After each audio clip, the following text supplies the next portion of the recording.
హైదరాబాద్ లో ఉచిత కన్సల్టేషన్ మరియు స్క్రీనింగ్ కొరకు ఎవిస్ హాస్పిటల్స్ ని సంప్రదించండి. నమస్తే గురుగారు. శ్రీమాత్రే నమః. ఈ పాక్షిక చంద్రగ్రహణం అని వింటూ ఉన్నాం. మరి దీని యొక్క ప్రభావం ఏ విధంగా ఉంటుంది? ఎందుకంటే గత కొన్ని రోజుల క్రితం మీరు కొన్ని విషయాలు చెప్పారు. మనకి జల విలయం రాబోతోంది, తాండవం చేస్తోంది. 10 నెలల క్రితమే మనం మీరు చెప్పడం జరిగింది. రాహు మారినప్పుడు మీన రాశిలోకి మారినప్పుడు మీన రాశి జలరాశి అంటారు. అవును అవును అవును. మన సుమన్ టీవీలోనే మీరు చెప్పడం జరిగింది. ప్రస్తుతం మనం చూస్తూ ఉన్నాము. అంటే ఒక్కొక్క జిల్లాని కుదిపేస్తోంది. ప్రస్తుతం గోదావరి జిల్లాలకి వర్ష తాకిడి ఎక్కువగా ఉన్నట్లుగా, చాలా ప్రమాద స్థాయికి వెళ్తున్నట్టుగా కూడా వార్తలు వింటూ ఉన్నాము. అంటే వర్షం పడటం వేరు, కుదిపేయటం వేరు. మరి ఈ గ్రహణం యొక్క ప్రభావం ఏ విధంగా ఉండబోతోంది? ఇదేమన్నా శాంతించే అవకాశాలు కనిపిస్తా ఉన్నాయా? తప్పకుండా. ఫస్ట్ ఆఫ్ ఆల్ ఏంటంటే అమ్మ, మనకి మహర్షులు గ్రహణం అనే విషయాన్ని 2 విధాలుగా చెప్పారు.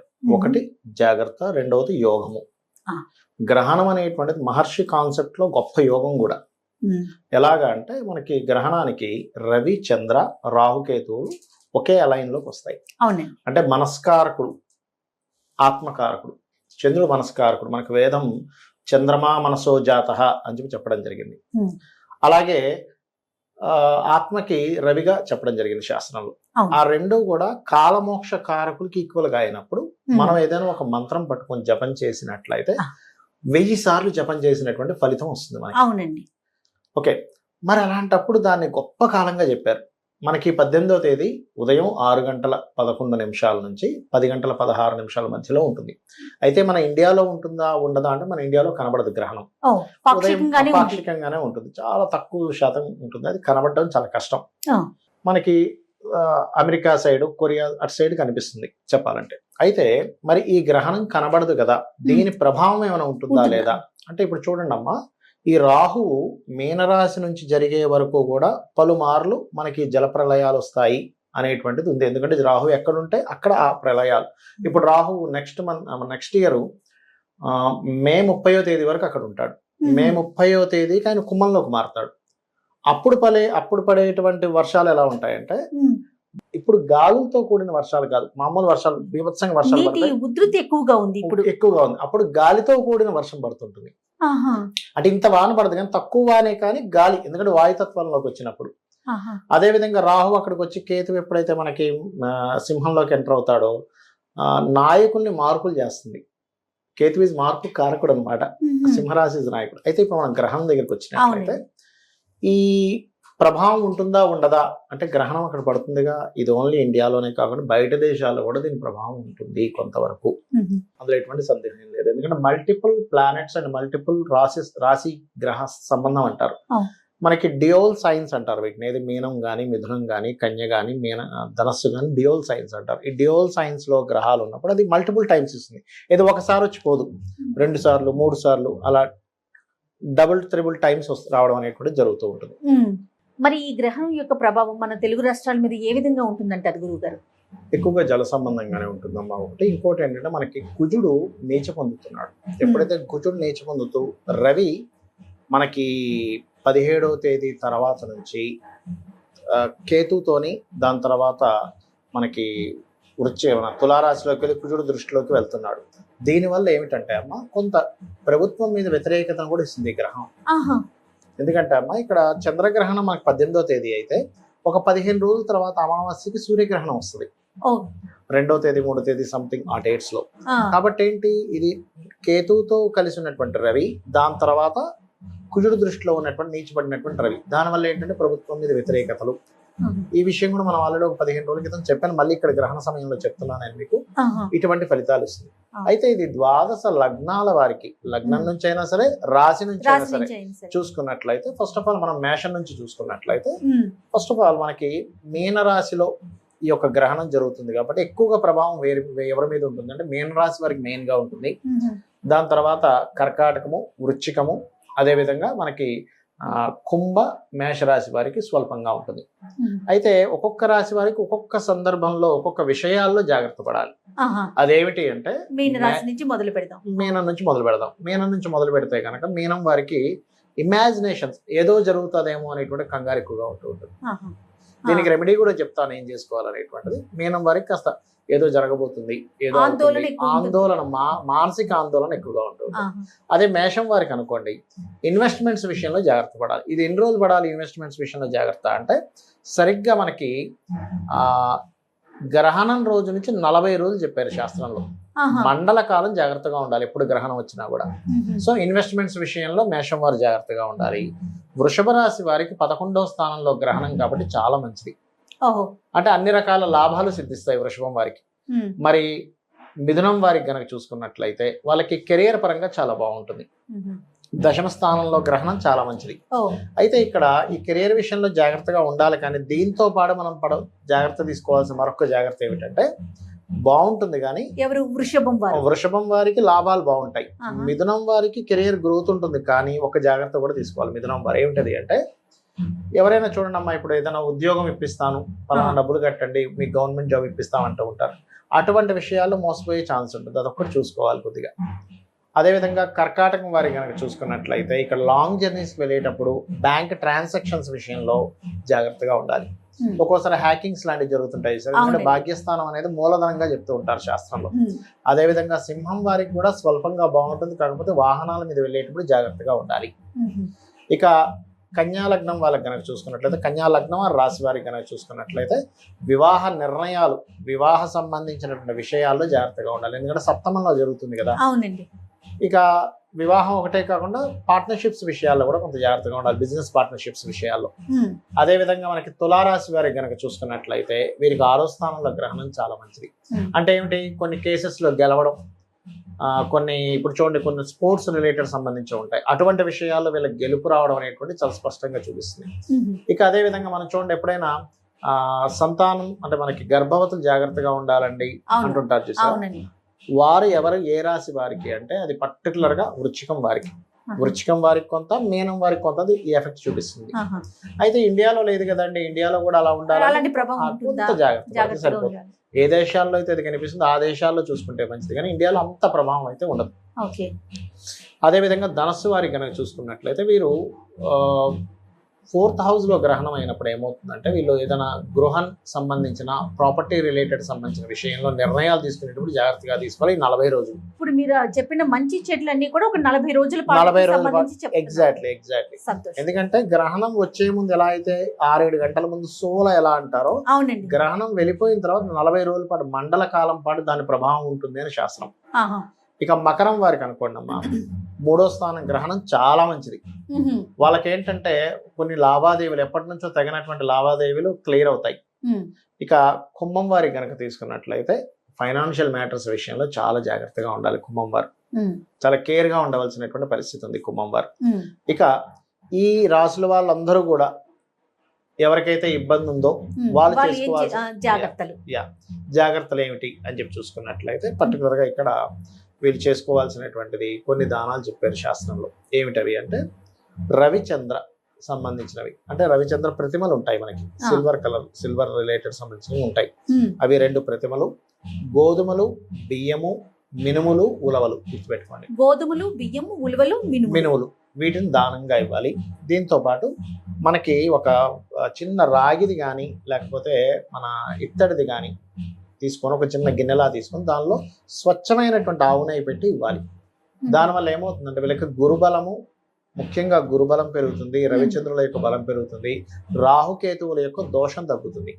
దీంతో పాటు వీలైతే కొంత బియ్యము, కొంత దక్షిణ గనక దానంగా ఇస్తూ, చిన్న నాగపడికి కూడా ఇస్తారు కొన్ని ప్రాంతాల్లో, అది కూడా ఇస్తే చాలా మంచిది. ఇవి కనుక దానంగా ఇచ్చినట్లయితే దోషం పోతుంది. మరి కొన్ని ప్రదేశాల్లో దానం తీసుకునే వాళ్ళు ఉండరు. అప్పుడు ఏం చేయాలి అంటే, వీళ్ళు పర్టికులర్గా 2 దీపాలు వెలిగించుకొని వాటిని రాహుకేతువులుగా భావించి వాటికి నమస్కారం చేసుకోవడం కానీ, రవిచంద్రులుగా భావించి నమస్కారం చేసుకోవడం చేయాలి.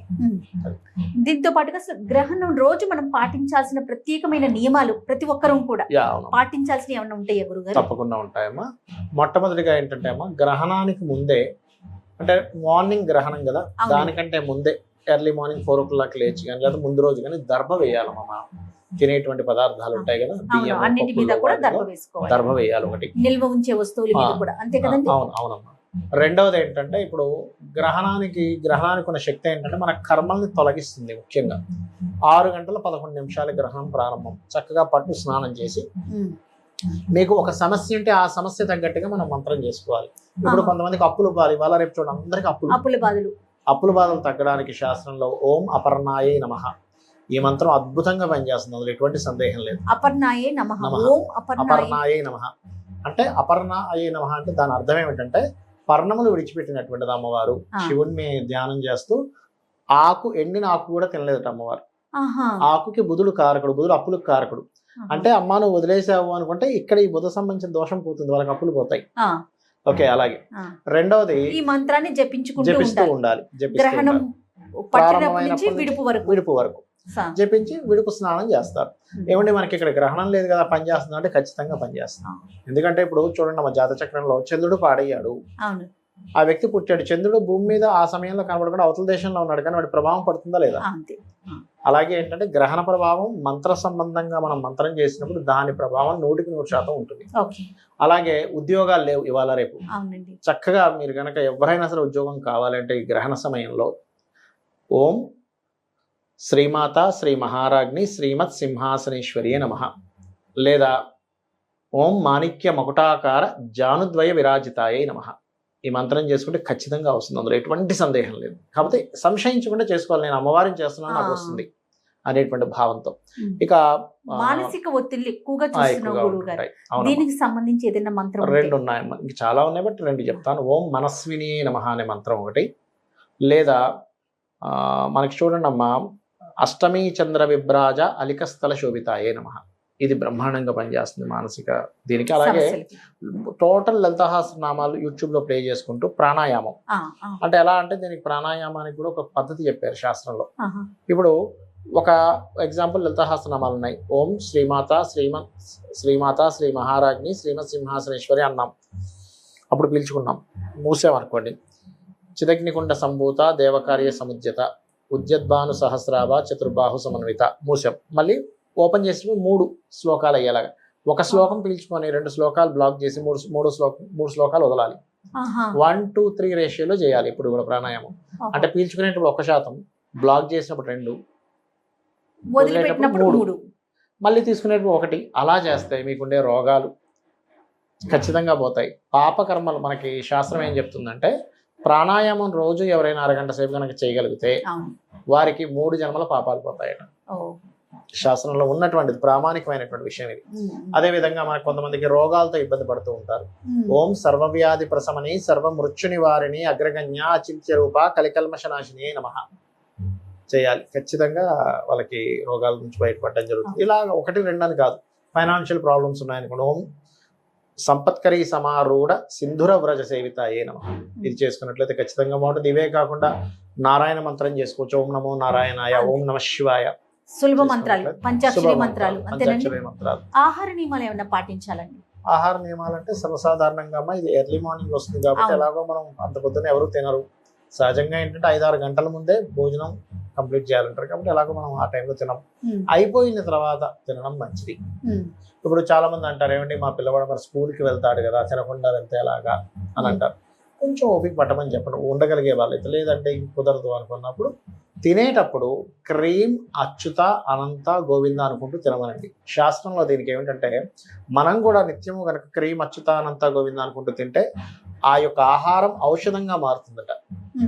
తినేటప్పుడు పచనం చేస్తుంటాం కదా, క్రీమ్ అచ్యుత అనంత గోవింద అనుకుంటూ తిన్నారనుకోండి, ఆ వ్యక్తి ఏ టాబ్లెట్ వేసుకోకుండానే రోగాలన్నీ నయమవుతాయి. అద్భుతమైన విషయం కదండి. ఆహారం ఔషధంగా మారటం అంటే దానికి మించి ఇంకేముంటుంది ప్రస్తుత కాలంలో. తప్పకుండా ఇలాంటి మంత్రాన్ని మనం పఠిస్తుండాలి. అయితే చివరిగా ఇంకొక ప్రశ్న అండి, ఈ ప్రళయాల నుంచి మనం అంటే ఈ గ్రహణం తర్వాత అయినా ఏమైనా మార్పు వచ్చే అవకాశం ఉందా?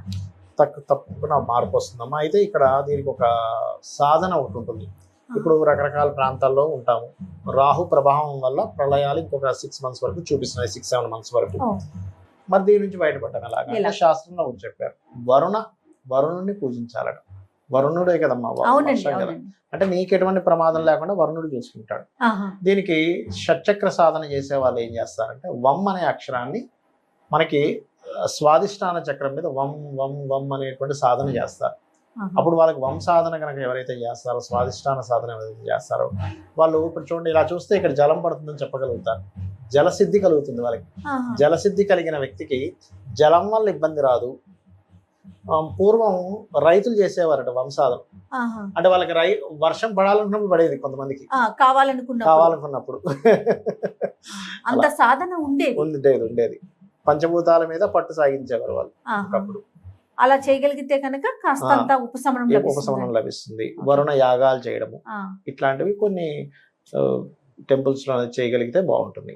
ప్రపంచ దేశాల మీద, అంటే మన దేశం కన్నా కూడా ఇతర దేశాల మీద ప్రభావం అనుకుంటున్నాం కదా, అది ఎలాంటి ప్రభావాలు, అంటే మంచి ప్రభావాలా దుష్ప్రభావాలు ఉన్నాయి? ఒకటమ్మా, ఎప్పుడు కూడా ఏంటంటే జల సంబంధించినటువంటి వాటిల్లో రాహు ఇచ్చేటప్పుడు ఎప్పుడు కూడా జల సంబంధంగానే ఇస్తాడు. ఇంకా అక్కడ మంచి అనేటువంటిది ఉండదు. మంచి అనేటువంటిది ఎప్పుడు ఉందంటే క్రోధినామ సంవత్సరం అయిపోయిన తర్వాత నెక్స్ట్ ఏదైతే ఉందో అది ధన అభివృద్ధిని ఇచ్చేటువంటి సంవత్సరంగా చెప్తారు. అది ఖచ్చితంగా మంచి. ఎందుకంటే మన రాష్ట్రాలతో పాటు మన దేశం బాగుండాలి, దేశంతో పాటు ప్రపంచం అంతా బాగుండాలి. అదే కదా మనం ఎప్పుడు కోరుకునేది. మన సనాతన ధర్మం మనకి నేర్పించింది అది. ఎగ్జాక్ట్లీ. చాలా సంతోషం గురుగారు. నమస్తే. శ్రీమాత్రే నమః.